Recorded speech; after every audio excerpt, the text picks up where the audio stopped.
One of the very famous passages in our weekly reading in Parshat Noach is, of course, the so-called 7 Noachite Laws. The truth of the matter is that the written Torah doesn't openly say exactly that there are 7 Noachite laws or what exactly they include. It's a rabbinic tradition that's based somewhat on the hints in mostly our Parshat, a little bit in Parshat Breshit, the idea that when Hashem made a covenant with Noach and his descendants, he gave them seven commandments. And that's the commandments that, according to Jewish thought, are obligatory to all the people of the earth, as opposed to the specific Torah laws. We have a lot of specific ritual laws in the Torah. Things like don't shave with a razor, don't wear clothing that's made with wool and linen ingredients, something called shatnez, all kinds of laws that are specific to the Jewish people. The rabbinic tradition is that there are altogether 613 such laws. But most of them don't apply to everybody. They only apply to specific situations with specific people. Some apply, for instance, only to Kohen Gadol, the high priest, and things like that. So it's not like every Jew has to keep 613 commandments every day. You know, a lot of these commandments apply maybe once in a lifetime, and maybe not even that. For example, if a person has a firstborn son, there is a mitzvah to redeem him. But if he had daughters first, or he has no children, or in various other situations, he is not able to fulfill this commandment. So when we talk about 613 commandments, they are mostly rare ones. It's only maybe close to 50 or 100 commandments that apply quite often to pretty much all Jews. But on the other hand, the non-Jewish laws, according to the rabbinical thought, include only 7 commandments, but those apply quite often, or are more general. In a sense, we could say that those 7 commandments include quite a number of others. One can count over 30 different commandments that are included in those 7. And of course, there are a lot of things that may be not included technically, but may be considered still moral and the right thing to do for a person who is righteous. So there's the story that a certain Jew is sitting in let's say by a table, and he asks a person next to him, "Are you a Hasid?" There are certain Jews who are Hasidic, who it's a group within Judaism, Hasidic group, Hasidic movement. So he says, "Are you a Hasid?" And he says, "Yes." And then he sees that this person is eating non-kosher food. So he says, "How could you be a Hasid, right? You can't be an Orthodox Jew altogether if you're eating non-kosher." And he says, "Who told you I'm Jewish?" Meaning, I'm a Hasid. Hasid just means righteous. I'm a Hasid, I'm a righteous person, but I'm not Jewish, so I don't have to keep kashrut laws. So at any rate, there are a lot of laws that the Jewish people have to keep, but only 7 general laws, which may include a few dozen laws that that are obligatory according to our tradition, are obligatory on non-Jews. Now, the number 7 actually is hinted in this parsha by the word Brit, the covenant. The word covenant, Brit, is mentioned in the parsha of Noach, in that after the flood, in that passage, it's mentioned 7 times. So that's a hint to 7 Noachite laws. So what are those laws? Just to summarize. Now, there are a lot of, as I said, there are a lot of details in all of these things, and many of these laws can include various other laws, but I'll just be very, very concise, very brief in these laws. So there is a general law against blasphemy. A non-Jew also is not allowed to curse God, chas v'shalom. And another law of forbidding worshipping idols. Then there is a law not to kill, not to steal, and not to commit adultery. That makes a lot of sense. These are very similar to the so-called Aseret Advarim, 10 sayings. I don't like the term 10 commandments. It's the Christians who started using the term 10 commandments. Our sages never call this 10 sayings, Aseret Advarim, Aseret Adibrot, 10 commandments. They call it 10 expressions, 10 things, 10 sayings, Dvarim. That's how the Torah calls it.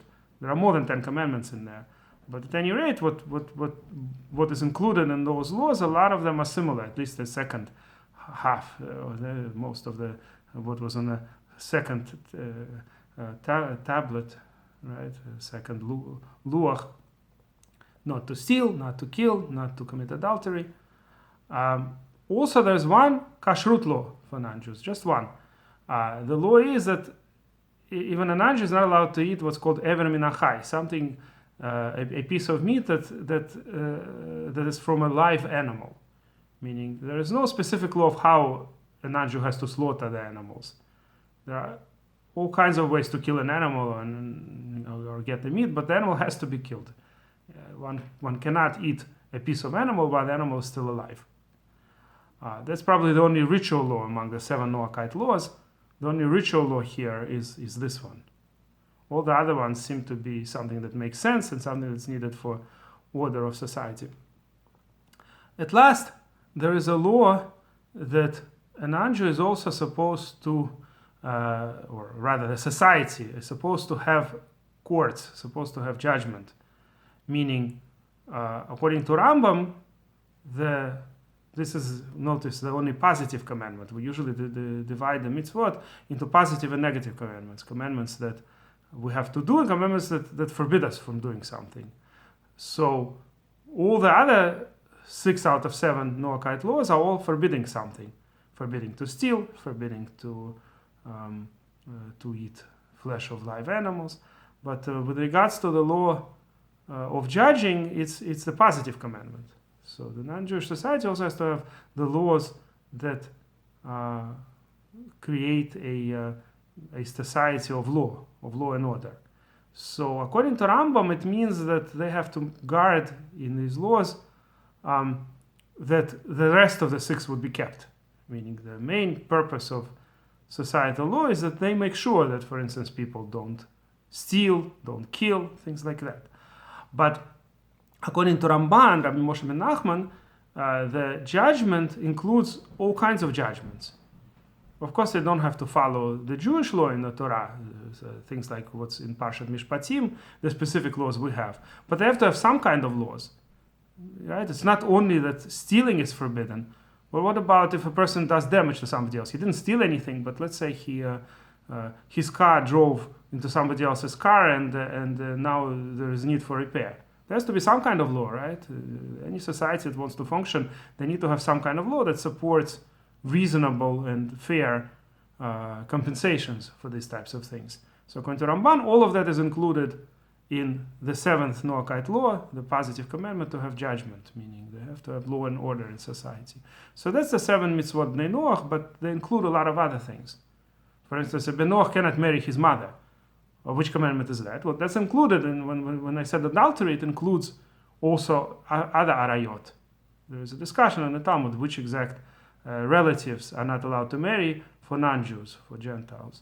So in terms of the commandments for Jews, these are all considered separate commandments. That's why I said that when we discuss 613, even though the number is big, but really a lot of commandments that are similar can be considered separate.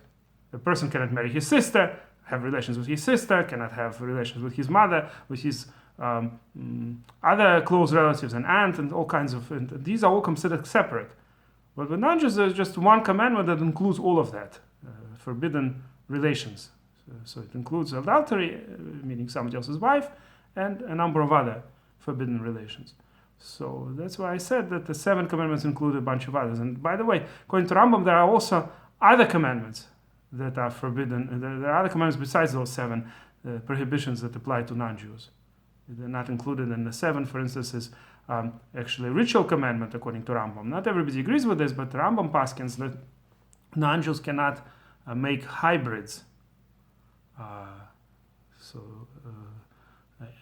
For instance, hybrids of animals or hybrids of plants would be forbidden. I'm not going to discuss all these details, of course, right now, but there are books today, there are rabbis who specialize. There are so many non-Jews today who want to know what the Jewish position is, what they're supposed to do to be, as I mentioned in that story, a Hasid, right, a righteous person. What are they supposed to do? And there are rabbis who specialize in this, and they tell exactly what the Jewish position is to those who are interested.